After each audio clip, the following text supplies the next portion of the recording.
Welcome back to the channel. നമ്മളിന്ന് പറയാൻ പോകുന്നത് നമുക്ക് നമ്മുടെ ഈ ഡിഫെൻസ് എങ്ങനെ നമുക്ക് നല്ല രീതിക്ക് പൊട്ടാതിരിക്കാം, അതിന് നമുക്ക് എന്തൊക്കെ ചെയ്യണം, ഏതൊക്കെ പ്ലേയേഴ്സിനെ ഉപയോഗിക്കണം, എന്തൊക്കെ അഡീഷണൽ സ്കിൽസാണ് കൊടുക്കേണ്ടത്. അതിനെക്കുറിച്ചാണ് നമ്മൾ ഇന്നത്തെ വീഡിയോ ചെയ്യാൻ പോകുന്നത്. നമ്മൾ കഴിഞ്ഞ ദിവസം പറഞ്ഞിട്ടുണ്ടായിരുന്നു നമ്മൾ അതിനെക്കുറിച്ചൊരു വീഡിയോ ചെയ്യുന്നത്. നമുക്കെന്തായാലും നമ്മുടെ സ്ക്വാഡിലേക്ക് പോകാം. നമുക്ക് സ്ക്വാഡ് എന്ന് പറയുമ്പോഴത്തേക്ക് ഏറ്റവും ബെസ്റ്റ് എന്ന് പറയുമ്പോഴത്തേക്ക് നമുക്ക് 3CB ഒക്കെ ഒഴിവാക്കിയിട്ട് 4CB വെച്ചിട്ട് മെയിനായിട്ട് കളിപ്പിക്കാം. അപ്പോഴത്തേക്ക് നമ്മുടെ ബാക്ക് അത്യാവശ്യം നല്ല രീതിക്ക് പൊട്ടാതൊക്കെ ഇരിക്കും. 3CB ആകുമ്പോഴത്തേക്ക് നമ്മുടെ ബാക്ക് അത്യാവശ്യം നല്ല രീതിക്ക് പൊട്ടും. പിന്നെ വിങ്ങിൽ കൂടെ ഒക്കെ കളി വരികയാണോ, ഓപ്പോണൻ്റ് വിങ്ങിൽ കൂടെ കളിക്കുന്ന ഒരു പ്ലെയർ ആണെങ്കിൽ നമ്മുടെ ബാക്ക് എന്തായാലും പൊട്ടും. അത് വരാതിരിക്കാൻ നമ്മൾ മാക്സിമം എന്തായാലും 4CB അല്ല 4CB അല്ല, അത്യാവശ്യം ബാക്കിൽ നമുക്ക് ഡിഫൻഡേഴ്സ് ഒരു 4 ആൾക്കാരെങ്കിലും വേണം. നമ്മൾ എന്തായാലും 4CB പ്ലേയേഴ്സിനാണ് നമ്മൾ ഉദ്ദേശിക്കുന്നത്. അതിൽ നിന്ന് തന്നെ നമുക്ക് ഫസ്റ്റ് എന്ന് പറയുമ്പോഴത്തേക്ക് നമുക്കിപ്പോൾ 2 മെയിൻ CB ആയിട്ട് നമുക്ക് അത്യാവശ്യം നല്ല ബിൽഡപ്പ് പ്ലേയേഴ്സിന് എടുത്തായിരിക്കും കുറച്ചുകൂടെ നല്ലത്. നമുക്കിപ്പോൾ ആണെങ്കിൽ ഒരു ബിൽഡപ്പ് അല്ലെങ്കിൽ ഒരു ഡിസ്ട്രോയിലൊക്കെ ഇടാം. പക്ഷേ ഡിസ്ട്രോയർ എന്ന് പറയുമ്പോഴത്തേക്ക് നമ്മൾ പ്രസ് ചെയ്യുന്നതനുസരിച്ച് ചിലപ്പോൾ നല്ല രീതിക്ക് ഫ്രണ്ടിലേക്കൊക്കെ പോകും. ഫോർ എക്സാമ്പിൾ എൻ്റെ അടുത്ത് ഇപ്പോൾ നമ്മുടെ പുയോളൊക്കെ ഉണ്ട്. പുയോളൊക്കെ സംഭവം അത്യാവശ്യം നല്ല കളിക്കും. പക്ഷെ നമ്മൾ ചെറുതായിട്ടൊന്ന് പ്രസ് ചെയ്തെന്ന് വിചാരിച്ചു, മൂപ്പരാൾ നല്ല രീതിക്ക് അങ്ങോട്ട് ഓടിയാണ് ഫ്രണ്ടിൽ കൊണ്ട്. ഡിസ്ട്രോയർ പ്ലേയിങ് സ്റ്റൈലാണ്. നമ്മൾ ചെറുതായിട്ടൊന്ന് പ്രസ് ചെയ്യുമ്പോൾ മൂപ്പരാൾ പന്തിന് പിന്നാലെ ഓടിച്ച് നമ്മൾ പന്ത് കുത്തിപ്പിടിച്ച് വാങ്ങിക്കും. പക്ഷെ ആ സമയത്ത് ഓപ്പോണൻറ്റ് ചെറുതായിട്ടൊരു പാസ് കൊടുത്താൽ നമ്മളത്ര ഓടി നമുക്ക് വെറുതെ ആവും. നമുക്കൊരു ബാക്കിൽ നമുക്കൊരു ഗ്യാപ്പ് വരും. ആ ഗ്യാപ്പിൽ കൂടെ നമ്മുടെ ഓപ്പോണൻറ്റ് ത്രൂ അടിച്ച് ചിലപ്പോൾ കയറും. അത് മാക്സിമം ഒഴിവാക്കാനായിട്ട് ഇപ്പോഴത്തേക്ക് സംഭവം ഞാൻ പുയോളിലാണ് ഇത്രയും കാലം യൂസ് ചെയ്തുകൊണ്ട് നിങ്ങൾക്ക് കാണാം. 500 ഗെയിംസ് ഒന്നും ഞാൻ കളിപ്പിച്ചിട്ടുണ്ട്. ഇപ്പം ഞാനടുത്ത് സബ്ബിലിട്ടിരിക്കുകയാണ്. ഇപ്പം ഞാൻ ഇറക്കാറില്ല. സംഭവം അത്യാവശ്യം നല്ലൊരു കാർഡാണ്. പിന്നെ നമ്മുടെ ബാക്കിനെ നല്ല രീതിക്ക് പൊട്ടുന്നുണ്ട്. അതുകൊണ്ട് ഞാനിപ്പോൾ നമ്മുടെ പുയോളിനൊക്കെ സബ്ബിലാക്കി ഇട്ടിരിക്കുകയാണ്. നമ്മളിപ്പോൾ മെയിനായിട്ട് യൂസ് ചെയ്യുന്നത് സാധാരണ ഉള്ള ബേസ് കാർഡുകളാണ്. നമുക്ക് കിട്ടിയ വാൻഡേക്കും സാലിബയും ഇതൊക്കെ ബിൽഡപ്പ് കാർഡുകളാണ്. ഇത് 2 സംഭവം അടിപൊളി കാർഡുകളൊക്കെ തന്നെയാണ്.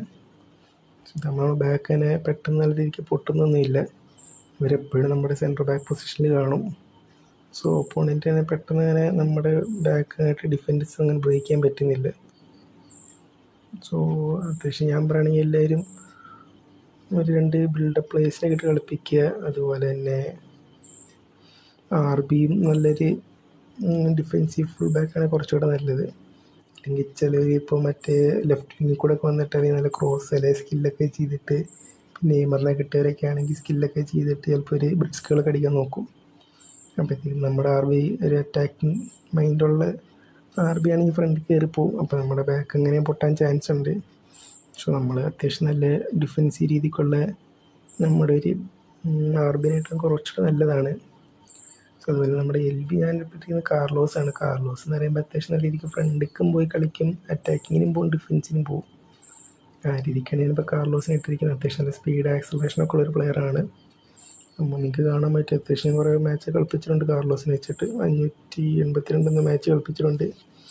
അറ്റാക്കിങ് ഫുൾ ബാക്ക് ആണെങ്കിലും പക്ഷേ മൂപ്പരാൾ അത്യാവശ്യം നല്ല ഫ്രണ്ട് കയറിയിട്ട് ക്രോസൊക്കെ ഇടാനുള്ള രീതിക്കാണ് ഞാൻ കളിപ്പിക്കുന്നത്. പിന്നെ അത്യാവശ്യം നല്ല സ്പീഡൊക്കെ ഉള്ള കാരണം ഫ്രണ്ടിലേക്ക് പോയ പോലെ തന്നെ അതിൽ ബാക്കിലോട്ട് ഇറങ്ങി വരും. സ്പീഡ് നിങ്ങൾക്ക് കാണാൻ ഏകദേശം 101 സ്പീഡ്, ആക്സലറേഷൻ 96, കിക്കിംഗ് പവറൊക്കെ ഉണ്ട്. പിന്നെ അത്യാവശ്യം നല്ല കേറലും ഇതൊക്കെ ഉണ്ട്.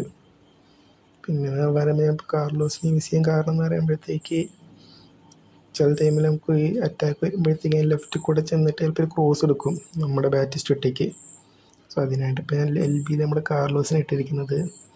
അതുപോലെ നിങ്ങൾക്ക് റൈറ്റ് വിങ്ങിലും കാണാൻ ഞാൻ ബെക്കാമിനാണ് ഇട്ടിരിക്കുന്നത്. നമുക്കിപ്പോൾ എവിടുന്ന് ചാൻസ് കിട്ടുമെന്ന് പറയാൻ പറ്റില്ല. ആ രീതിക്കാണ് ഞാനിപ്പോൾ അവിടെ ഇങ്ങനെ ക്രോസ് സ്പെഷ്യലിസ്റ്റ് ആയിട്ടുള്ള ആൾക്കാരെ ഇട്ടിരിക്കുന്നത്. RBയിൽ നമ്മുടെ കാർലോസ് ആണെങ്കിലും LBയിൽ നമ്മുടെ കാർലോസ് ആണെങ്കിലും ശരി, RMFിൽ നമ്മുടെ ബെക്കാമാണെങ്കിലും ശരി. പിന്നെ അത്യാവശ്യം നമ്മൾ CF വെച്ചിരിക്കുന്നത് ബാറ്റിസ്റ്റുട്ടയാണ്. അത്യാവശ്യം നല്ല ഹെഡ് കൊടുക്കാൻ പറ്റിയ രീതിക്ക്. ഇത് ഞാൻ വെറുതെ പറഞ്ഞതേ ഉള്ളൂ. അതുപോലെ തന്നെ നമുക്കെന്ന് പറയുമ്പോഴത്തേക്ക് നമ്മുടെ ഈ പ്ലേയേഴ്സിനൊക്കെ അത്യാവശ്യം വേണ്ടിയൊരു സ്കില്ലെന്ന് പറയുമ്പോഴത്തേക്ക് നമുക്ക് കുറച്ച് സ്കിൽസുകളൊക്കെ ഉണ്ട്. Heading, lofted pass, man marking, interception, aerial security, പിന്നെ നമ്മുടെ എന്താണ് ഫൈറ്റിംഗ് സ്പിരിറ്റ്, പിന്നെ അക്രോബാറ്റിക് ക്ലിയറൻസ്, ക്യാപ്റ്റൻസി. ഇതൊക്കെ അത്യാവശ്യം നല്ലൊരു സ്കിൽസാണ്. ഇതൊക്കെ നമ്മുടെ CBകൾ കൊണ്ടുവന്ന് നോക്കുക നമ്മുടെ ഡിഫൻഡേഴ്സിന്. ഇല്ലെങ്കിൽ നമുക്കിതിവിടെ നമുക്ക് ആഡ് ചെയ്ത് കൊടുക്കാം. അങ്ങനെയൊക്കെ ആഡ് ചെയ്ത് കൊടുക്കുക. മാൻ മാർക്കിങ്, ഇൻ്റർസെപ്ഷൻ, ബ്ലോക്കിങ്, ഈ 3 സ്കിൽസ് എന്തായാലും നിങ്ങൾ ആഡ് ചെയ്ത് കൊടുക്കുക. ഇല്ലാത്ത നിങ്ങളുടെ സി ബികൾക്ക് സ്കിൽസ് ഇല്ലെങ്കിൽ. കാരണം ആ സ്കിൽസ് ഒക്കെ ഉണ്ടെങ്കിൽ നമ്മുടെ കുറച്ചുകൂടി സി ബി അത്യാവശ്യം നല്ല രീതിക്ക് പെർഫോം ഒക്കെ ചെയ്യും. സോ എൻ്റെ ഇപ്പോൾ 2 സാലിബിക്കും ആൻറ്റേക്കിനൊക്കെ ഞാൻ സ്കിൽസ് കൊടുത്തിട്ടുണ്ട്. പിന്നെ അതുപോലെ തന്നെ എന്ന് പറയുമ്പോഴത്തേക്ക് നമ്മൾ ഈ സി ബിനെക്കാട്ടും മെയിനായിട്ട് നോക്കേണ്ട ആളാണ് നമ്മൾ ഡി എം എഫ്. കാരണം നമ്മുടെ ബാക്ക് പൊട്ടുന്നതിന് മുന്നേ നമ്മുടെ എല്ലാ പണിയും നമ്മൾ എടുക്കുന്നത് നമ്മുടെ ഡി എം എഫുകളും സി എം എഫുകളായിരിക്കും. അവരവിടെ നമ്മൾ പന്ത് വരാൻ സമ്മതിക്കരുത്. അതാണ് അവരുടെ പണി. സംഭവം നമ്മുടെ ബാക്കിലേക്ക് ഒന്ന് വരച്ചു. അത് ഡി എം എഫിൻ്റെ പോരായ്മയാണ് നമ്മുടെ ബാക്ക് പൊട്ടാന്നൊക്കെ പറഞ്ഞാൽ. ശരിക്കും സി ബിയുടെ പ്രശ്നമല്ല. സോ അതുപോലെ തന്നെ നമുക്കിപ്പോഴത്തേക്ക് നമ്മൾ ഡി എം എഫ് ഇടുമ്പോഴത്തേക്ക് അത്യാവശ്യം നല്ല 2 ഡി എം എഫ് ആണെങ്കിലും കുഴപ്പമില്ല, 1 ഡി എം എഫ് ആണെങ്കിലും കുഴപ്പമില്ല. പക്ഷേ ഡി എം എഫ് ഒരാളെന്തായാലും ഒരു ആങ്കർമാൻ പ്ലേയിങ് സ്റ്റൈലുള്ള ഒരാളായിരിക്കും. ഞാനിപ്പോൾ നമുക്ക് റോഡ്രിഗർ ഉണ്ട്. റോഡ്രിഗറിനാണ് മെയിനായിട്ട് ഇറക്കാറ്. നേരത്തെ നമ്മുടെ അടുത്ത് നമ്മുടെ ഡേവിസ് ഉണ്ടായിരുന്നു. പക്ഷേ ഡേവിസിന് ഹൈറ്റ് ഇല്ലാത്ത കാരണം നമുക്ക് ചെറിയൊരു സീൻ ഉണ്ടായിരുന്നു. പിന്നെ ഡേവിസ് ഡിസ്ട്രോയർ പ്ലേയിങ് സ്റ്റൈലാണ്, വലിയ കുഴപ്പമൊന്നുമില്ല. അത്യാവശ്യം നല്ല കളിയെ കളിക്കും. പക്ഷേ ഹൈറ്റ് ഇല്ലാത്തൊരു പ്രശ്നം കാരണം നമ്മളിപ്പോൾ എടുത്ത് മാറ്റി വെച്ചിരിക്കുകയാണ്. സോ നമ്മൾ റോഡ്രി എന്ന് പറയുമ്പോൾ അത്യാവശ്യം 191 ഹൈറ്റൊക്കെ ഉണ്ട്. പിന്നെ ആങ്കർമാനാണ്. അത്യാവശ്യം നല്ല രീതിക്കുള്ള പെർഫോമൻസ് നമുക്ക് തരുന്നുണ്ട്. സോ അത്യാവശ്യം കാണാൻ പറ്റും ഡിഫൻസീവ് അവയർനെസ്സും ടാക്ലിംഗ്, അഗ്രഷൻ, എൻഗേജ്മെൻ്റ് ഒക്കെ ഉള്ളൊരു പ്ലെയറാണ്. സോ അതുകൊണ്ട് ഞാനിപ്പോൾ മെയിനായിട്ട് യൂസ് ചെയ്യുന്നത് നമ്മുടെ ആങ്കർമാനായിട്ട് റോഡ്രിനെയാണ്. സോ നമുക്ക് വേണമെങ്കിൽ ഒരു ഡി എം എഫ് ഇട്ട് കളിക്കാം, അല്ലെങ്കിൽ നമുക്ക് 2 ഡി എം എഫ് ഇട്ട് കളിക്കാം. പക്ഷേ നമ്മൾ കൂടുതൽ ഡിഫൻസിലേക്ക് അതിനെ ഫോക്കസ് ചെയ്യല് 2 ഡി എം എഫ് ഇട്ടിട്ട്. ഒരു ഡി എം എഫ് ഒരു സി എം എഫ് ആണെങ്കിലും കുഴപ്പമില്ല. ഒരു ബോക്സ് ടു ബോക്സ് പ്ലേയിങ് സ്റ്റൈലാണെങ്കിൽ വലിയ സീനൊന്നുമില്ല. സോ ഇതാണ് നമുക്ക് ഡി എം എഫിൽ മെയിനായിട്ട് നമുക്ക് ഒരു അത്യാവശ്യം നല്ലൊരു ആങ്കർമാൻ പ്ലേയിങ് സ്റ്റൈലുള്ള ഒരു ഡി എം എഫിന് ഇടുക. പിന്നെ അതുപോലെ തന്നെ ഡിസ്ട്രോയർ ഇട്ടിട്ട് നമ്മൾ ഇൻഡിവിജ്വൽ ഇൻസ്ട്രക്ഷൻ കൊടുത്ത് ആങ്കർമാൻ ആക്കിയാലും നമുക്ക് അത്രയ്ക്കൊരു പെർഫോമൻസ് കിട്ടില്ല. ഒറിജിനലായിട്ട് നമുക്ക് ആങ്കർമാൻ പ്ലേയിങ് സ്റ്റൈലുള്ള പ്ലെയറിനായിട്ട് കുറച്ചുകൂടെ നല്ലതാണ്. പിന്നെ അതുപോലെ തന്നെ എല്ലാവരും നമ്മുടെ ഈ മാച്ചപ്പൊക്കെ ഒന്ന് കളിച്ച് നോക്കുക. മാച്ചപ്പ് ആകുമ്പോഴത്തേക്കും കുറച്ചുകൂടെ നമുക്ക് അറിയാൻ പറ്റും ഏകദേശം. കുറേ കളി കഴിക്കുമ്പോൾ തന്നെ അടുത്ത് നമ്മുടെ ഓപ്പോണൻ്റ് എങ്ങോട്ടാണ് പാസ് ഇട്ട് കൊടുക്കുക നമുക്കൊരു ഐഡിയ കിട്ടും. അപ്പോൾ അങ്ങോട്ട് നമ്മുടെ പ്ലേസിന് വലിച്ച് നിർത്തിയാൽ മതി. പിന്നെ അതുപോലെ തന്നെ വേറെ കുറേ ടിപ്സുകളൊക്കെ ഉണ്ട്. അത് നമ്മൾ അടുത്ത വീഡിയോ ആയിട്ട് ഇടുന്നതായിരിക്കും. പക്ഷെ എന്തായാലും ഇന്നത്തേക്ക് നമുക്ക് നിർത്താം.